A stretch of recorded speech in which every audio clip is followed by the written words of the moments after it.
دیکھ کے اللہ آپ کے عمر میں، آپ کے علم میں، آپ کے حکم کی برکت عطا فرمائیں۔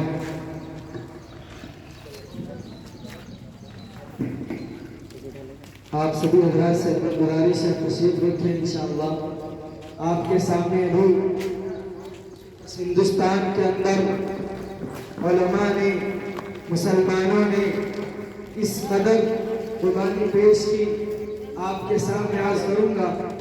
بس آپ حضرات سے گزارش ہے کہ آپ اطمینان سے بیٹھیں، کیونکہ ہماری ذمہ داری ہے کہ اپنے مسلمان، اپنے علماء کرام، اپنے آبا و اجداد، اپنے اسلاف کی قربانیوں کو پڑھیں اور سمجھیں۔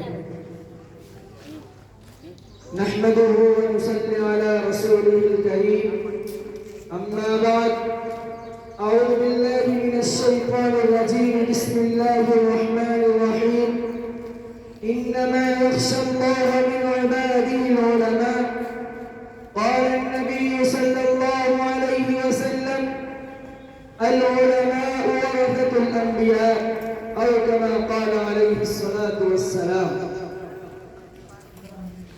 کچھ کفر نے فتنے پھیلائے، کچھ ظلم نے شعلے بھڑکائے، سینوں میں عداوت جاگ اٹھی، انسان سے انسان ٹکرائے، پامال کیا، برباد کیا کمزور کو طاقت والوں نے، پامال کیا، برباد کیا کمزور کو طاقت والوں نے، پھر بھی ملک کا دھارا رک نہ سکا، ملک کا پرچم جھک نہ سکا۔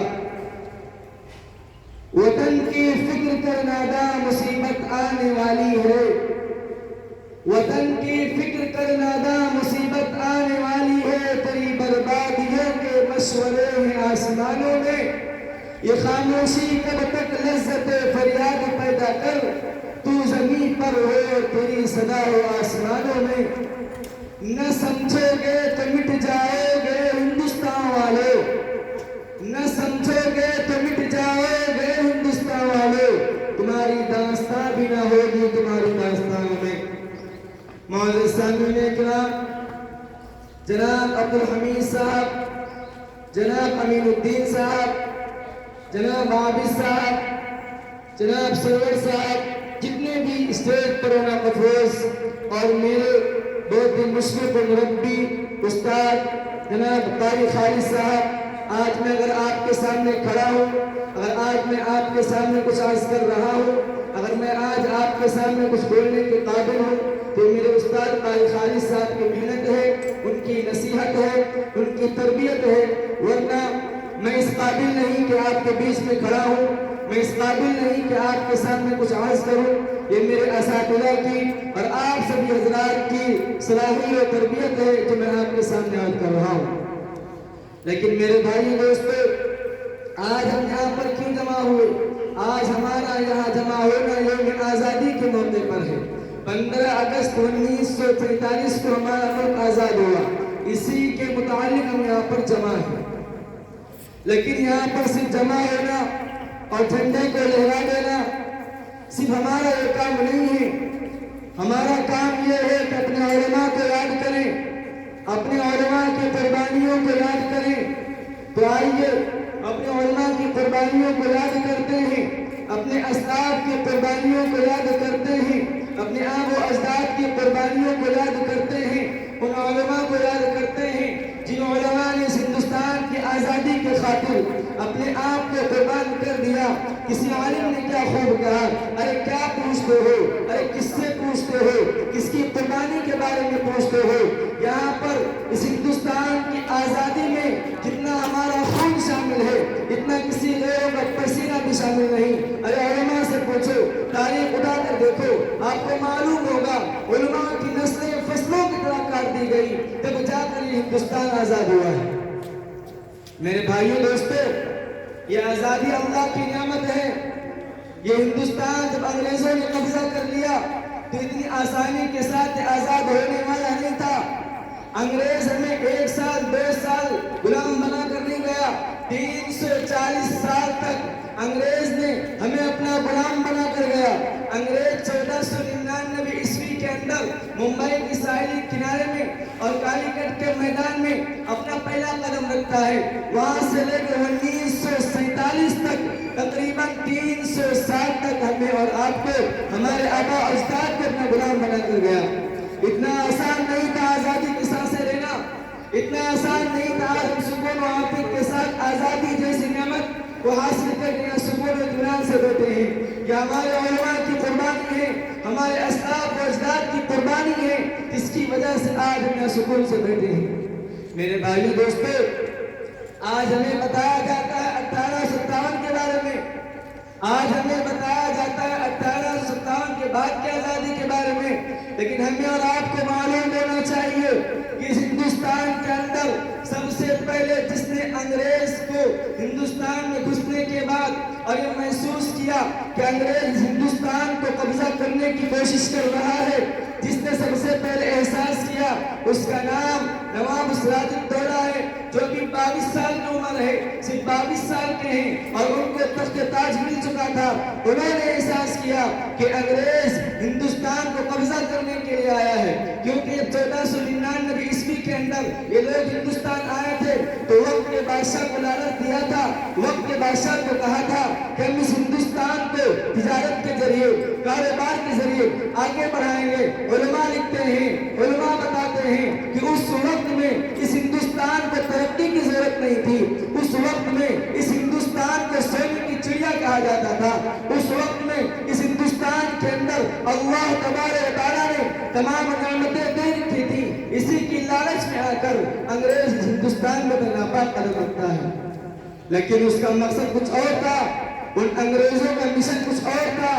تو اس بات کو سب سے پہلے احساس کرنے والے وہ کوئی اور نہیں، ہمارے آپ کے آبا و اجداد ہیں، ہمارے آپ کے مسلمان ہیں، جس کو نواب سراج الدولہ کے نام سے جانا جاتا ہے، جن کی عمر صرف 22 سال کی تھی۔ 22 سال کی عمر میں یہ احساس کر لیا کہ ہندوستان انگریز ہندوستان پر قبضہ کر رہا ہے۔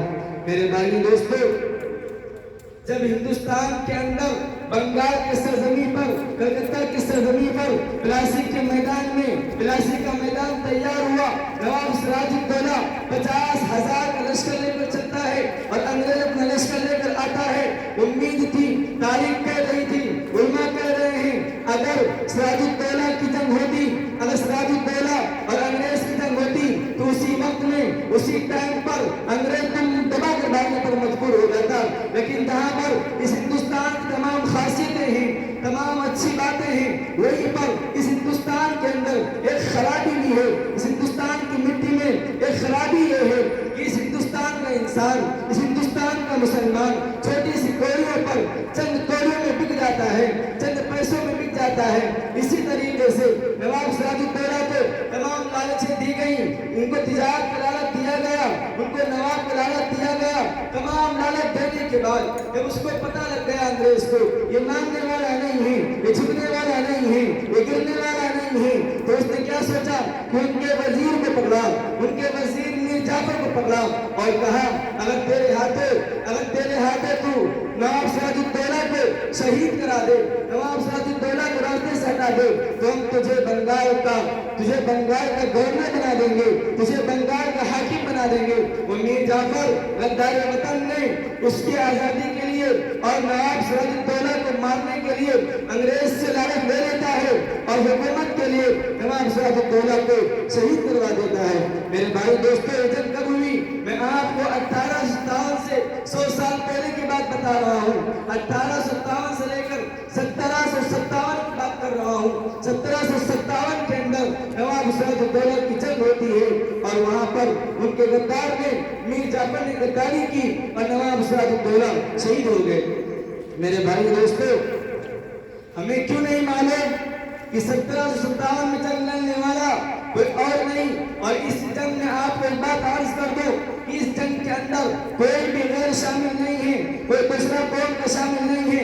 جتنے بھی لوگ تھے چند گنے ایک دو ہوں گے، لیکن علماء لکھتے ہیں کوئی شامل نہیں، پوری کی پوری مسلمان قوم تھی جس نے 1757 کے اندر انگریزوں سے جنگ کیا۔ اس کے بعد آئیے 1766 میں وہاں پر کس نے جنگ کی؟ مجنون شاہ نے جنگ کی۔ اس کے بعد آئیے 1777 میں وہاں پر کی، مولوی شریعت اللہ نے اور ان کے بیٹا دادو میاں نے جنگ کی۔ اس کے بعد آئیے 1803 میں، اس کے بعد آئیے 1812 میں کس نے جنگ کی؟ وہاں پر کیا کہتے ہیں مولوی شریعت اللہ کے بیٹے اور میاں دادو نے جنگ کی۔ اس کے بعد آئیے 1831 میں وہاں کس نے جنگ کی؟ مسلمان نے جنگ کی۔ مسلمان کا نام کیا ہے؟ سید احمد شہید رحمۃ اللہ علیہ، سید شاہ اسماعیل رحمۃ اللہ علیہ۔ میرے بھائی دوستو، میں جتنی باتیں کر رہا ہوں یہ 1757 سے لے کر 1857 کی باتیں ہیں۔ یہاں جتنی بھی جنگیں ہوئی ہیں یہ ساری کی ساری مسلمان لڑی ہیں۔ جب انگریز نے بنگال کی سرزمین پر قبضہ کیا، اس کے بعد ہندوستان میں نظر دوڑائی اور دیکھا اب کون ہے جو ہمارے بیچ میں دیوار بنا ہوا ہے، اب کون ہے جو ہمارے بیچ میں ہمیں اس ہندوستان کو قبضہ کرنے میں روک سکتا ہے۔ اس کی نظر آپ کے حیدرآباد دکن پر پڑتی ہے اور وہاں پر فتح علی خان ٹیپو کو پکڑتا ہے اور سمجھتا ہے کہ ٹیپو سلطان ہی ہے جو ہمیں روک سکتا ہے، ٹیپو سلطان ہی ہے۔ اس وقت علماء لکھتے ہیں ٹیپو سلطان سے بڑا جانباز کوئی نہیں تھا۔ ٹیپو سلطان ابھی بہت عمر بہت کم تھے، ابھی جوان تھے، کہ ان کے دل میں بیٹھ چکا تھا کہ انگریز اس ہندوستان پہ شعبہ بہ شعبہ اسٹیپ بائی اسٹیپ قبضہ کر رہا ہے۔ تو اس کے بعد انگریزوں نے ٹیپو سلطان سے جنگ کرنے کی کوشش کی۔ میرے بھائیوں دوستو، 1791 سے پہلے 1791 سے پہلے ٹیپو سلطان نے 3 جنگیں لڑی اور تینوں جنگوں میں فتح حاصل کی۔ تینوں جنگوں کے اندر اس نے انگریزوں کو مار دیا، گرا دیا، لیکن یہاں پر بھی جب دیکھا کوئی بات نہیں بن رہی ہے، انگریز نے دیکھا اب کوئی کام نہیں بن رہا ہے، تو انگریز نے یہاں پر وہی کام انجام دیا جو اس نے نواب شاہ الدولہ کے سامنے پیش کیا تھا۔ ٹیپو سلطان کو بھی لالچ دیا گیا، ٹیپو سلطان کو بھی تاج کا لالچ دیا گیا، ٹیپو سلطان کو بھی مال کا لالچ دیا گیا، لیکن وہ شیر تھا، وہ شیر کی دہاڑ رکھتا تھا، وہ جھکنے والا نہیں تھا۔ وہاں پر جب دیکھا کہ جھکنے والا نہیں ہے، لالچ دے دیا گیا لیکن لالچ دینے کو تیار نہیں، تو وہاں پر بھی اس نے کام کیا کہ جو کام تم نے سراج الدولہ کے ساتھ کیا تھا وہی کام یہاں پر بھی کرو۔ ٹیپو سلطان کے وزیر کو پکڑا گیا جس کو میر صادق کے نام سے جانتے ہیں، میر صادق کو پکڑا گیا، اس کو لالچ دیا گیا۔ اور میرے بھائیو دوستو، سرینگا پٹنم کے میدان میں سلطان ٹیپو شہید کو شہید کر دیا گیا۔ اور میرے بھائیو دوستو، سلطان ٹیپو شہید رحمۃ اللہ علیہ نے ایک بات کہی تھی جو ہمیں اور آپ کو نصیحت دیتی ہے، جو ہمارے اور آپ کی نصیحت ہے۔ جب انگریز نے لالچ دیا تھا، انگریز نے لالچ دیا، ٹیپو سلطان نے کہا تھا اے انگریز، تیری رحمتوں پر، تیرے کرم پر 100 سال کی گیرانہ زندگی گزارنے سے اچھا ہے کہ ایک دن کی شیر کی موت مر جاؤں۔ اس نے شہید ٹیپو سلطان رحمۃ اللہ علیہ نے جھکنے کو قبول نہیں کیا، انہوں نے جنگ لڑتے رہی اور 1751 میں شہید ہو گئے۔ اس کے بعد میرے بھائی دوستو، جب انگریز نے دیکھا، اور ایک بات عرض کر دوں، جب ٹیپو سلطان رحمۃ اللہ علیہ کو شہید کیا گیا تو شہید رحمۃ اللہ علیہ کی جنازے پر، ان کی میت پر کھڑے ہو کر جنرل ہارس نے بات کہی تھی کہ اے لوگوں، اب ہندوستان میں جو سب سے بڑی چٹان تھی، سب سے بڑی دیوار تھی، وہ ٹیپو سلطان تھا۔ آج ٹیپو سلطان کو مار چکے ہیں۔ اور ایک بات بتا دوں کہ ٹیپو سلطان کو شہید کیا گیا، جنرل ہارس پیر سے مار رہا ہے، یہ زندہ تو نہیں ہے، ابھی اس کی سانسیں تو باقی نہیں ہے، کہیں ایسا نہ ہو کہ پھر دوبارہ کھڑے ہو جائیں اور ہم سے جنگ لڑنا شروع کر دے۔ جب اچھے سے جانچ کر لی، اچھے سے معلوم کر لیا کہ اب شہید ہو چکے ہیں، ان کے جنازے پر کھڑے ہو کر جنرل ہارس نے کہا تھا کہ ہندوستان ہمارا ہے، یہ ہندوستان ہمارا ہے، ہم نے سب سے بڑی دیوار کو گرا دیا ہے، سب سے بڑی چٹان کو گرا دیا ہے۔ اس کے بعد آئیے میں آپ کو دلی کے میدان میں لے کر چلتا ہوں۔ جب دیکھا کہ ٹیپو سلطان کو شہید کر دیا گیا، اس کے بعد میرے بھائی دوستو، آہستہ آہستہ انہوں نے بنگال کو قبضہ کیا، حیدرآباد کو قبضہ کیا۔ اس کے بعد دلی کے میدان میں گئے، وہاں پر ایک علمی گھرانہ ہے، وہاں پر ایک عالم ہے جسے ہم شاہ ولی اللہ محدث دہلوی رحمۃ اللہ علیہ کے نام سے جانتے ہیں۔ یہ وہ عالم ہے کہ انگریز کے 50 سال پہلے ہی انگریز قدم رکھتا ہے، اس کے 50 سال پہلے سے ہی آپ کو احساس ہو گیا کہ انگریز یہاں قبضہ کرنے آیا ہے۔ میرے بھائیوں دوستو، شاہ ولی اللہ محدث رحمۃ اللہ علیہ تمام چیزیں تیار کر لیتے ہیں، تمام چیزیں لکھ لیتے ہیں، فتویٰ دینے والے ہوتے ہیں، لیکن اللہ کو منظور نہیں، آپ کا انتقال ہو جاتا ہے۔ اور آپ کے بعد اس مشن کو آگے بڑھانے والے شاہ عبد العزیز رحمۃ اللہ علیہ ہیں، جنہوں نے اس ہندوستان کی آزادی کے لیے سب سے پہلے فتویٰ دینے والے، سب سے پہلے اعلان کرنے والے کہ ملک دار امن نہیں رہا،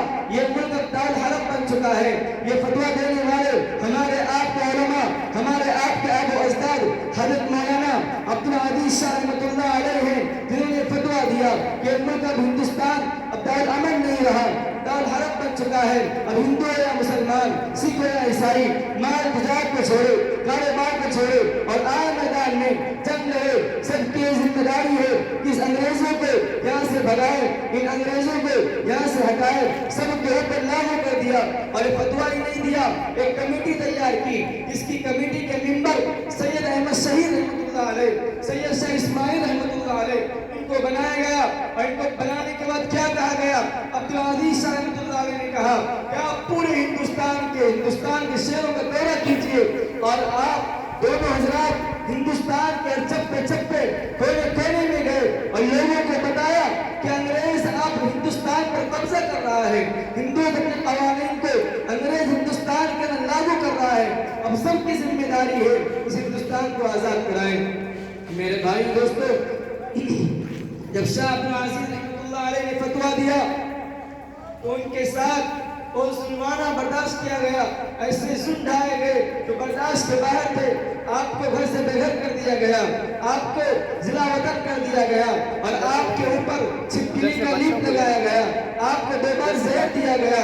اتنی مصیبتوں کے بعد بھی، اتنی مشقتوں کے بعد بھی آپ اپنے کام پر، اپنے مشن پر ڈٹے رہے اور سید احمد اسماعیل اور سید احمد شاہ رحمۃ اللہ علیہ کو بھیجا، جو 1831 کے اندر جنگ ہوتی ہے۔ میں اپنی بات کو مختصر کرتا ہوں کیونکہ وقت زیادہ نہیں ہے، دھوپ بھی تیز ہو رہی ہے، اس لیے میں آپ کو شارٹ کٹ میں ہندوستان کی تاریخ کو بتانے کی کوشش کرتا ہوں۔ میرے بھائی دوستو، جب سید احمد شاہ رحمۃ اللہ علیہ اور اسماعیل شاہ رحمۃ اللہ علیہ 1831 میں جنگ لڑتے ہیں، ان کو تھوڑی دیر کے لیے فتح حاصل ہوتی ہے اور پشاور کی زمین کو اپنے قبضے میں کر لیتے ہیں، لیکن وہاں پر بھی ایک ہندوستانی، ایک اپنا غدار وطن جس کو رنجیت سنگھ کے نام سے جانتے ہیں، سکھ نے ان کو بھی ٹرین کی وجہ سے ان کو تہجد کے ٹائم کے وقت جب معلوم کیا کہ وہ آرام کر رہے ہیں، وہ سو رہے ہیں، اس وقت میں بغیر کسی تمہید کے، بغیر کسی کو اطلاع دیے ہوئے اچانک ایسا حملہ کیا کہ آپ دوبارہ سمجھ نہ سکے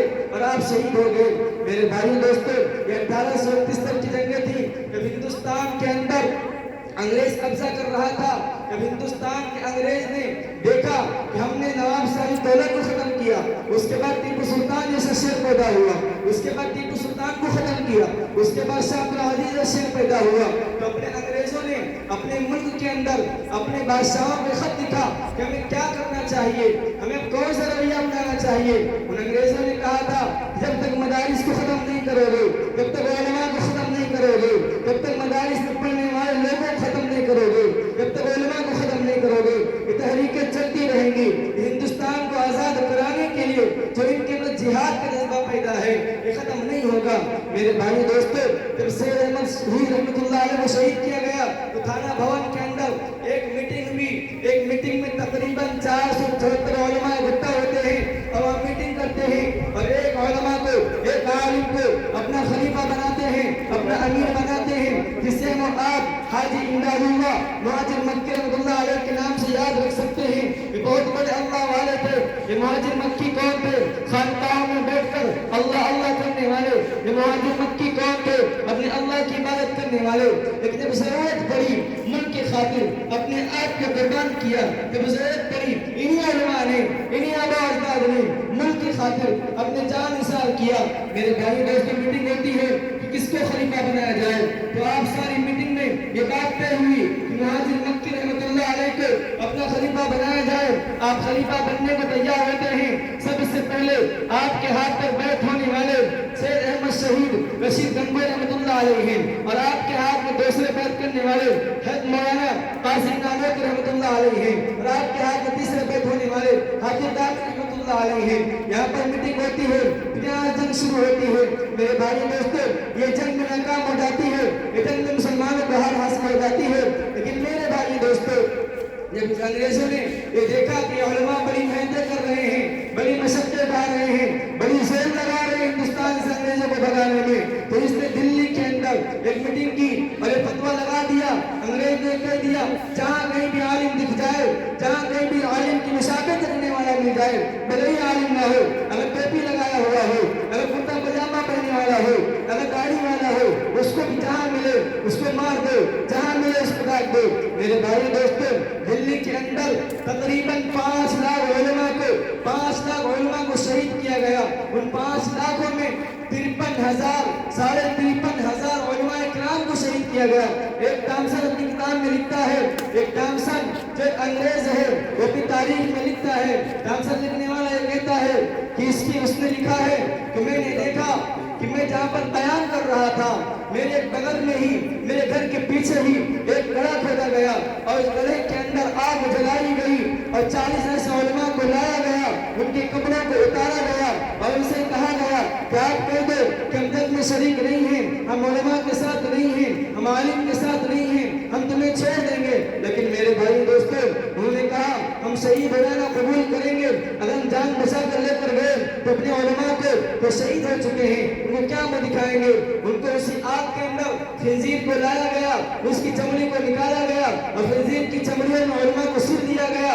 کیوں؟ کیونکہ خنزیر کے اندر چربی ہوتی ہے، خنزیر کے اندر تیل پن ہوتا ہے، اور ان کے ساتھ سل کے ڈالا جائے گا تو جلدی جل جائے گا اور خطرناک طریقے سے جلے گا۔ تو میرے بھائی دوستو، ایک ٹامسن ملتا ہے کہ وہاں پر علماء کرام کو خنزیر کی کھالوں میں سل کر آگ میں ڈالا گیا، آگ میں بھون دیا گیا کہ یہ علماء کرام پیچھے ہٹنے والے نہیں تھے، یہ علماء کرام کی محنت ہے جو آج ہم آزادی کی سانس لے رہے ہیں۔ میرے بھائی دوستوں، میں کہاں تک سناؤں، آپ کو کہاں تک بتاؤں، وقت ساتھ نہیں دے رہا ہے۔ اگر میں اپنی پوری بات کروں تو شاید وقت کم پڑ جائے۔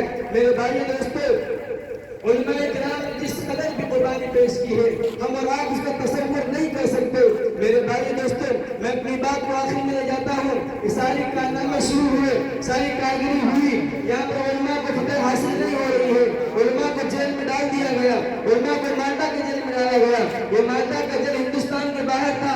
مولانا حسین احمد مدنی رحمۃ اللہ علیہ کو جیل میں ڈالا گیا۔ جب اس سے پوچھا گیا کہ ہندوستان میں بھی جیلیں ہیں، ہندوستان میں کیوں نہیں بند کرتا، ان کو ہندوستان کے باہر کیوں بھیج رہا ہے، تو اس انگریز نے کہا تھا کہ میں حسین احمد مدنی رحمۃ اللہ تعالیٰ علیہ کے دل میں جو چنگاری دیکھ رہا ہوں، تو جوش مر رہا ہے، اگر یہ جوش ان کو میں ہندوستان کے قید خانے میں دفن کروں گا، اگر قید خانے میں ڈالوں گا تو ان کی چنگاریاں قید خانے سے باہر بھی جائیں گی۔ اس لیے انہوں نے ہندوستان کے باہر مالٹا کے جیل میں قید کیا۔ میرے بھائی دوستوں، یہ علماء کی قربانیاں ہیں، میں آپ کے سامنے پیش کر رہا ہوں۔ یہ 1857 سے پہلے کی باتیں کر رہا ہوں۔ یہ 100 سال تک جب سے انگریز کی لڑائی شروع ہوئی، 1947 تک جس نے سب سے زیادہ خون بہایا وہ مسلمان تھے، جس نے سب سے زیادہ قربانیاں پیش کی وہ علماء کرام تھے۔ میرے بھائی دوستوں، علماء کرام ہی ہیں جس کی وجہ سے جس نے مہاتما گاندھی کو مہاتما گاندھی کا لقب دیا وہ علماء کرام تھے، جس نے مسلمانوں نے مہاتما گاندھی کو آگے بڑھایا وہ مسلمان ہی تھے، جتنے بھی غیر آگے بڑھے وہ مسلمانوں نے آگے بڑھایا اور سب کو اپنے ساتھ لے کر 1947 میں اس ملک ہندوستان کو آزاد کرایا۔ اس لیے ہماری ذمہ داری بنتی ہے کہ اپنے علماء کرام کی قربانیوں کو پڑھیں، اپنے علماء کرام کی قربانیوں کو جانیں، اپنے علماء کرام کی قربانیوں کو سمجھیں اور بے جھجک کہیں کہ ہندوستان جتنا تمہارا ہے اس سے کئی گنا زیادہ ہمارا ہے۔ اس ہندوستان میں جتنا ہمارے علماء کرام کا خون بہا، اس ہندوستان کی آزادی میں اتنا علماء کرام کی قربانیاں پیش کی گئی، اتنا کسی کا پسینہ بھی نہیں ہے۔ اس لیے میرے بھائی دوستو، ہمیں چاہیے کہ علماء کرام سے محبت کریں، علماء کرام کو دل میں جگہ دیں۔ یہ علماء کرام ہی تھی جو آپ جمعیت علماء ہند کا نام سنتے ہیں، یہ آج سے نہیں ہے، یہ 1919 کے اندر یہ جمعیت علماء ہند کا نام پڑا تھا۔ 1919 کے اندر مولانا محمد علی حسن دیوبندی رحمۃ اللہ علیہ نے نام رکھا تھا۔ اس لیے میرے بھائی دوستو، جو علماء کی قربانیاں ہیں جو آپ کے سامنے میں عرض کر رہا ہوں، میں بس ٹائم زیادہ نہیں ہے اس لیے اپنی بات کو ختم کرتا ہوں۔ اللہ تعالیٰ ہم سب کو اپنے علماء کی قربانیاں اور جتنے دیگر لوگوں نے قربانیاں پیش کی ہیں ان سب کی قربانیوں کو سمجھنے کی، ان پر عمل کرنے کی اور اس ہندوستان کو پھر سے اسی ہندوستان جیسا بنانے کی جس ہندوستان کو ہمارے علماء نے بنایا تھا، جس ہندوستان کو ہمارے اکابر نے بنایا تھا۔ میرے بھائی دوستو، آج آزاد تو ہیں لیکن آج بھی مسلمانوں کو جس طریقے سے نشانہ بنایا جا رہا ہے، آج بھی مسلمانوں کو مسجدوں کے نام پہ مارا جا رہا ہے، آج بھی مسلمانوں کے ٹوپیوں کو دیکھ کر مارا جا رہا ہے، آج بھی مسلمانوں کی داڑھیوں کو دیکھ کر مسلمانوں کو مارا جا رہا ہے۔ ہم آزاد زبانی ہیں کہ ہمارے عمل آج ہمیں پھر ستایا جا رہا ہے، آج ہمیں پھر احساس دلایا جا رہا ہے کہ یہ ملک آپ کا نہیں ہے۔ ان سے کہہ دو یہ ملک ہمارا ہے، اس ملک میں ہم نے آزاد کرایا ہے، اس ملک میں آزاد سے زیادہ حصہ ہمارا ہے. اس لیے میرے بھائی دوستو کہ ہم جانیں گے, ہم سمجھیں گے تو ہماری انشاءاللہ تعالی ہمیں کوئی آواز اٹھانے والا نہیں ہے. اس لیے اپنے آپ کو بدلیں. دل بدل سکتے ہیں, جذبات بدل سکتے ہیں. دل بدل سکتے ہیں, جذبات بدل سکتے ہیں. ملک کے فکر و خیالات بدل سکتے ہیں. دور موجود کے دن رات بدل سکتے ہیں. تم بدل جاؤ یارو تو ملک کے حالات بدل سکتے ہیں. اللہ تعالیٰ سے دعا ہے, اللہ تعالیٰ ہم سب کو اپنے علماء کرام قربانیوں کو یاد کرنے کی توفیق عطا فرمائے اور اس پر عمل کرنے کی توفیق عطا فرمائے.